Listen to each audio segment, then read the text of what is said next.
नित्याय शुद्धाय दिगंबराय तस्मै नकाराय नमः शिवाय शरदिंदु समाकाल परब्रह्म स्वरूपिणी वासरापीठ निलये सरस्वती नमोस्तुते। असं म्हणजे आता उर्वरित 7व्या अध्यायाला सुरुवात झालेली आहे आणि सुग्रीवादी सर्व वानरगणांनी अंगद राजांनी सगळ्यांनी राजा रामचंद्र प्रभूची विनंती केली आणि त्यांच्या रागाचं उपशमन केलं, त्यांचा राग शांत केला आहे म्हणतात। शांत करून या गोपाच्या वेठोनी मोहे स्थिर काय बोलत सुग्रीवास दावकासी पर्यसन। आणि राजा रामचंद्र प्रभू शांत झाले म्हणतात, देवाचे दयाळ असणारे। आता सुग्रीव राजाला काय बोलू लागले ते ऐका। पुढे घेऊन या लक्ष्मण सुग्रीवाचे बोलावून आदिन परिदिन वचन दशरथनंदन बोलत। आणि म्हणजे राजा रामचंद्र प्रभूने सुग्रीवाला आपल्या जवळ बोलावून घेतलं। जवळ बोलावून घेतल्याच्या नंतर त्यांनी काय सांगायला सुरुवात केलेली आहे। सुग्रीवा परिसविनाची द्वावचक मित्र कार्यार्थी तुझे उपकार किती मी आवचून युक्ती बोलावे। सुग्रीव राजा रामचंद्र प्रभूने बोलायला सुरुवात केलेली आहे की तुम्ही माझ्यावर खूप उपकार केलेले आहेत आणि तुमच्या उपकाराची मी परतफेड कशी करू, अशा प्रकारे राजा रामचंद्र प्रभू सुग्रीवाला बोलू लागले। मदन बोलवे सर्वदा काय तोंड लावू श्रमस्ता बरं। पूर्वारी नवजनांगता वचनव्रतावर गालो। राजा रामचंद्र प्रभू सुग्रीवाशी बोलत होते, म्हणत होते मी जे बोललो ते सगळं काही व्यर्थ गेलं, म्हणजे मी एकही शब्द उचलू शकलो नाही, मी सगळं काही खोटं बोलले गेलो, मला कोणाला तोंड दाखवायची सुद्धा आता लाज वाटते, अशा प्रकारचं राजा रामचंद्र प्रभू बोलत होते। माझ्या सकाळीचे वचन तू अनुलंगावे आपण सवे घेऊन वानर गमतीस गिंदे गमन करावे। आणि मी काय सांगतो ते तुम्ही ऐका म्हणले। माझा आता अंतकाळ जवळ आलेला आहे आणि हे माझं शेवटचं वचन तुम्ही ऐकावं। तुमच्या सोबत सगळे वानरगण घेऊन तुम्ही तुमच्या राज्यामध्ये परत जावं, अशा प्रकारचं राजा रामचंद्र प्रभू सुग्रीवाला आज्ञा देऊ लागले। विभीषण समेन्यावा सर्व प्रकारे संरक्षावा रावणे करून या महाभागील जीवायाचिया। आणि म्हणजे वानरगणासोबतच तुम्ही विभीषणाला सुद्धा तुमच्या सोबत घेऊन जावं किष्किंधेला, कारण राजा रावण काय सांगणार नाही म्हणले, कोणती तरी माया करेल आणि याचा जीव घेईल, म्हणून तुम्ही याला सुद्धा सोबत घेऊन जा असं बोलत होते। प्रसाद कवयाती गवारीन रावणाची अभिषेकीन विभीषणाची निजगजने याती होता। आणि म्हणजे तुम्ही काय करा, राजा रावणाला मारा आणि विभीषणाला लंकेचं राज्य अधिगजल्यानं म्हणजे थाटामाटाने यांचा राज्याभिषेक करा, असं सुद्धा राजा रामचंद्र प्रभू सुग्रीवाला सांगू लागले। व्रता गेला तो पदन मदवेती रावण गुणाविता विभीषण राणी लक्ष्मण वेचला। आणि म्हणजे मी काय बोललो होतो की राजाला विभीषणाचा राज्याभिषेक करेल लंकेच्या राज्यावर, परंतु माझं बोलणं खोटं झालेलं आहे, म्हणजे खरं झालं नाही, मी हा पण खरा करू शकलो नाही, म्हणून राजा रामचंद्र प्रभू खेद करत होते। सुमित्राचे यांनी जवळ दिन रावणाचे सीतारे त्यावघेची व्रता गेले रणी मोकलीले सुमित्र। मी जे काही बोलत होतो ते काही माझ्या एकट्याच्या जीवावर बोलत नव्हतो, म्हणजे मी माझ्या भावाच्या जीवावर बोलत होतो आणि तो आज रणभूमीमध्ये पडलेला आहे, म्हणून मी काही करू शकत नाही, ते कार्य सगळं अधुरं राहिलेलं आहे, असं राजा रामचंद्र प्रभू बोलू लागले। रावण बापुडे किती पवित्र मैत्री जगती नागवे वीररूपती ती शक्ती प्रत्यात झाली माझी। मी किती शक्तिशाली होतो, किती बलवान होतो, किती महापराक्रमी होतो, तो माझा एकटा मी नव्हतो, माझ्या भावामुळे माझा पराक्रम होता, परंतु माझा भाऊच आता निश्चित पडलेला आहे, म्हणून माझं बळ कमी झालेलं आहे, मी हे कार्य करू शकत नाही, असं राजा रामचंद्र प्रभू खेद करत होते। सुमित्र माझा निजप्राण सुमित्र माझे जीवन सुमित्र मित्र बळदान देवना करे सुमित्र माझी जिगती सुमित्र माझी धरती विरक्ती सुमित्र माझ्या शांती त्रिजुगती माझा सुमित्र माझा निजावा सुमित्र माझा विसावा सुमित्र माझा बोलावा सुमित्र विना जीवाजी पण कैसे सुमित्र मोकळी जायचं काही नाही वीर गुणात जळ जळ येते विश्व आती निंदित लोकिकी। आणि म्हणजे सौमित्र जे काही माझ्याकडून होणार होतं ते सगळं काही माझ्या भावाकडून लक्ष्मणाकडून होणार होतं, म्हणजे तोच माझा प्राण आहे, तो माझा विसावा आहे, ओलावा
झाली सकळ शरीर तळतळ कापत. आणि आता माझ्याने जास्त वेळ धीर धरवत नाही म्हणजे माझे हातपाय थरथर कापत आहेत. माझा प्राण जाऊ पाहत नाही कारण माझा भाऊ मला सोडून गेलेला आहे. म्हणून मी सुद्धा आता राहू शकत नाही असं राजा रामचंद्र प्रभू बोलत होते. देव म्हणे कुणाचा एक वदन गडे सर्वता तुझ विन राजे गोविंदा माधुस माता वादती. राजा रामचंद्र प्रभूला सुग्रीव बोलत होते, हे राजा रामचंद्र प्रभू, तुमच्या विना आम्ही राज्य भोगू शकत नाही. कारण जिथं देव नाही, जिथं आत्म्यामध्ये राम नाही, तिथे आत्मा काय वाचू शकणार आहे आणि आम्ही राज्य करू शकत नाही. असं सुद्धा राजा रामचंद्र प्रभूला सुग्रीव बोलत होते. जमीनचे राजे कोकणे ते जगी अभक्ष भक्षणे तू जमीन त्रिशबंधे मात्र गमन तो जस तू जमीन तो विषय भोगतो जाना वाचय रोग कैसा संसार दुर्ग नरक भोग भोगावा तुझ भोगने दुःख त्याहुनी मन न माझे जग धामणी दाकार कुकुळ टिळगा कल्पन रक भोगावा. म्हणले आम्ही तुमच्या विना जर आम्ही राज्य भोगलं तर नरकवास भोगण्याचं पाप आम्हाला लागेल. आम्ही परत जाणार नाही. जिथे तुम्ही आहात तिथेच आम्ही राहणार आहोत. आमच्या प्राण जरी द्यायची वेळ आली तरी आम्ही मागे हटणार नाही. कारण जिथे देव तिथेच भक्त राहू शकतात. देवाला सोडून आम्ही राहू शकत नाही असं सुग्रीव राजा रामचंद्र प्रभूला बोलू लागले. रोजगाणी जाती रघुपती जमात्या मासीन शक्ती रावण येऊन शीघ्र गती घातली किती करीला. आणि म्हणजे तुम्हाला जर सोडून गेलं तर आम्ही वाचणार नाही आणि राहणार सुद्धा नाही, राज्य करणार नाही. म्हणून आम्ही सुद्धा तुमच्या सोबत प्राणाचा त्याग करू असं राजा रामचंद्र प्रभूला सुग्रीव बोलत होते. म्हणावे ते रावणाचे ते येते सांगू ते याचे अनुदरली याची रामाचे केली मागुते परतावे. आणि म्हणले एकदा जर देवाचे चरण धरले, कारण चरण न सोडी सर्वथा आणि तुझी पंढरी नाथा, तू देह जावो आणि वरावो, पांडुरंगी दृढ व्हावो. आमचा देह गेला तरी चालेल, कारण रावणाच्या हातून मरण्यापेक्षा आम्ही तुमच्या सोबत गेलेलं चांगलं. म्हणून आम्ही राज्यात जाणार नाही, आम्ही तुमच्या सोबत प्राणाचा त्याग करू असं सुग्रीव राजा रामचंद्र प्रभूला बोलू लागले. श्रीराम ऐक सावधान एक एक निर्वाण करून एक आपण दुर्गुण विवेकी. आणि आता विभीषणाने राजा रामचंद्र प्रभूला बोलायला सुरुवात केलेली आहे की तुम्ही म्हणले देवांचे देव आहात, सगळ्या सृष्टीचे पालन करता आहात. तुम्ही असं बोलणं बरोबर नाही राजा रामचंद्र प्रभू. तुम्ही असा एवढा मोठा निर्णय घेणं बरोबर नाही असं विभीषण राजा रामचंद्र प्रभूला बोलत होते. निर्माण करावे रघुपती गेला हे मारुती तुकारेशी प्रतिसादिल. आणि म्हणले आता मारुती तर गेलेलीच आहेत आणि मारुती एकदा गेल्याच्या नंतर वापस येणारे वीर नाहीत. म्हणून तुम्ही मारुतीला एवढा विश्वास ठेवा. निश्चित मारुतीला आपलं कार्य सिद्धीला नेतील असं राजा रामचंद्र प्रभूला विभीषण बोलत होते. संधी योजने तीन प्रहार मात्र उरली एक प्रहारात येईल कपिंद्रावशीची भार घेऊन. आणि म्हणले राजा रामचंद्र प्रभू तुम्ही एवढी चिंता करायची गरज नाही कारण तीन प्रहार रात्र गेलेले आणि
आणि म्हणजे राजा रामचंद्र हनुमंतराय कसे होते अगोदरच मोठे वीर होते आणि त्यांनी रुद्र रूप धारण केलेले होते म्हणतात पर्वताला एवढी स्वरूपामध्ये कसं पर्वत आणता येईल सूक्ष्म रूपामध्ये आणता येत होता का त्यांनी आपलं रुद्र रूप धारण केलेले होते आणि त्याच्यामध्ये ते लाल गुंड असणाऱ्या चमचम त्या औषधी चमकत असलेल्या सगळ्या वानरांनी पाहिले आणि वानर भयभीत झालेले आहेत म्हणतात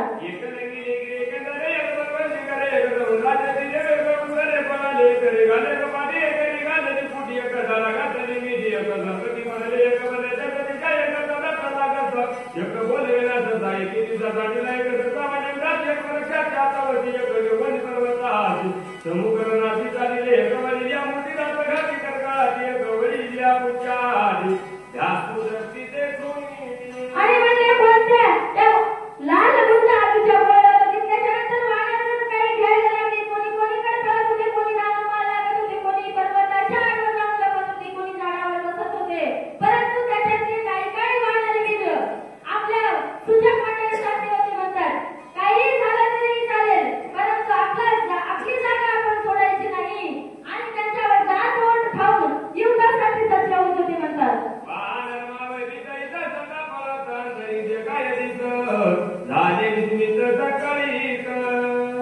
अशा प्रकारे असणारं ते लाल गुंड आगीचा गोळा बघितल्याच्यानंतर सगळे वानर विस्मित होऊन त्याच्याकडे पाहत होते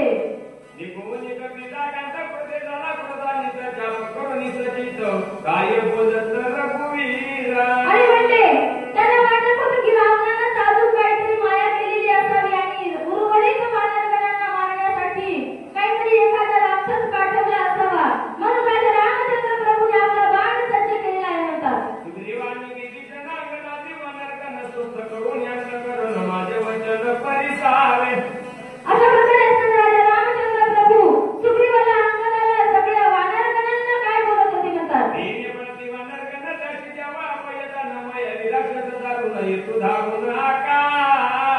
आणि म्हणजे राजा रामचंद्र प्रभू सगळ्यांना सांगत होते की तुम्ही त्यांना अभय दान द्या तो राक्षस जो येणार आहे त्याचा निपात मी करीन असं राजा रामचंद्र प्रभू सगळ्यांना बोलत होते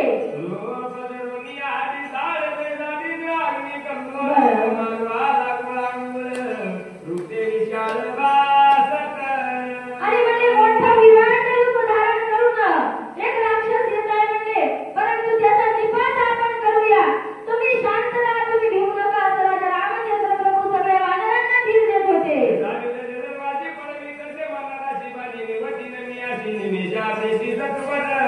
आणि म्हणजे एका बाणामध्ये मी याचा निमिषार्धामध्ये मी याचं निवारण करीन एका क्षणामध्ये मी याचा प्राण घेईन असं राजा रामचंद्र प्रभू रागाने बोलत होते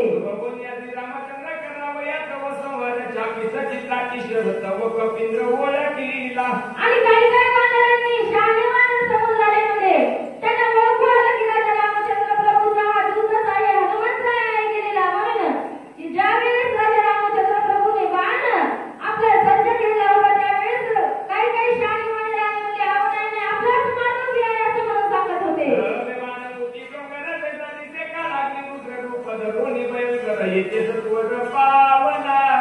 आणि म्हणजे राजा रामचंद्र प्रभूला सांगत होते की मोठा दिसाळ रूप धारण केलेला आहे म्हणजे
काय बोलत कपिंद्र राजा रामचंद्र प्रभूचं दर्शन घेतलं, सगळ्या वानरांचं दर्शन घेतलं आणि लोटांगण घालून राजा रामचंद्र प्रभूला हनुमंत काय बोलत होते.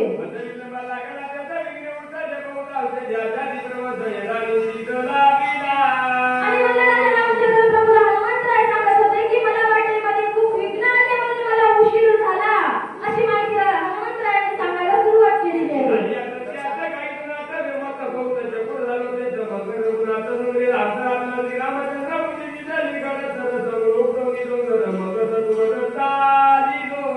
आणि म्हणजे तिथे सगळ्या राक्षसांचा त्यांचा निपात केल्याच्या नंतर माझ्या बुद्धीला चालनाच मिळत नव्हती, परंतु बुद्धीच्या राजा रामचंद्र प्रभूने माझ्या बुद्धीला चालना दिली आणि सगळं पर्वतच उचलून घेऊन निघालो असं हनुमंतराय माहिती सांगू लागले.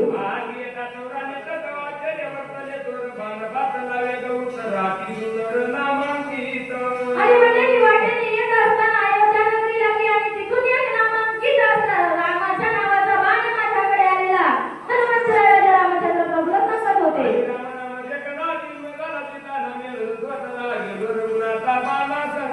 आणि म्हणजे तुमच्या नावाचा बाण बघितल्याच्या नंतर माझ्या मनाला आश्चर्य वाटलं.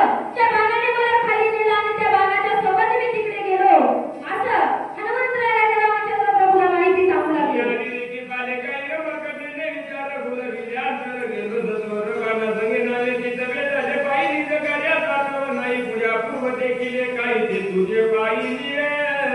अहो म्हणजे मी पालकखान्याला मागण्याला मला त्याची जाणीव नाही म्हणून मला उशीर झाला, परंतु त्या बाणासोबत पुढे गेल्याच्या नंतर काय घडलं ते ऐका म्हणतात.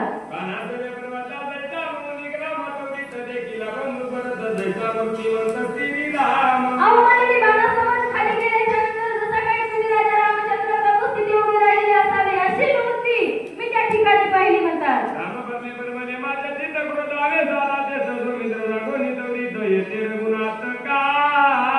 मला वाटलं तुम्ही तिथे आलात आणि तुम्ही तिथे का आले असावे रणभूमी आणि लक्ष्मण दादा इथे सोडून तुम्ही तिथे वापस आलेले पाहून मला खूप राग आला म्हणतात.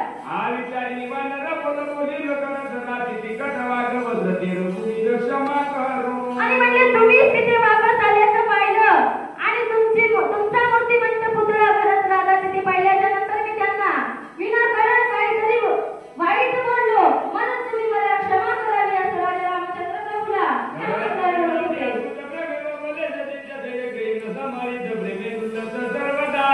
आणि म्हणजे म्हणजे तुमच्या नामस्मरणामध्ये सदा सर्व काळ असतो आणि तुमच्या नामस्मरणामध्ये सदा सर्व काळ वेळ घालवतो अशा प्रकारची माहिती हनुमंतराय देत होते.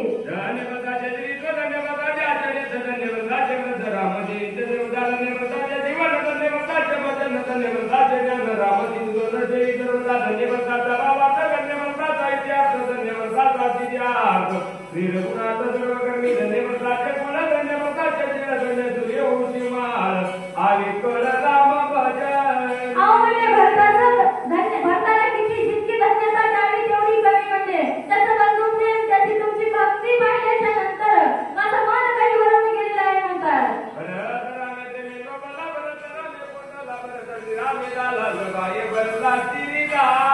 आणि म्हणजे रामे कोण झाला भरत हा कसं झालेला आहे म्हणजे भक्तीमध्ये परिपूर्ण झालेला भरत आहे असं सांगत होते.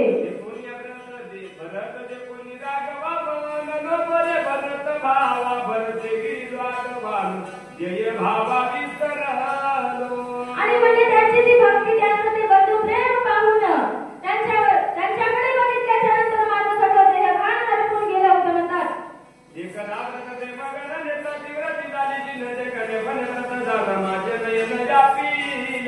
भारताकडे बघितल्याच्या नंतर जसं काही राजा रामचंद्र प्रभूलाच पाहिलं असं मला वाटलं आणि माझे डोळे त्रस्त झाले. मला त्या ठिकाणी माझ्या कार्याचा आठवण राहिला नव्हता असं राजा रामचंद्र प्रभूला हनुमंतराय सांगू लागले.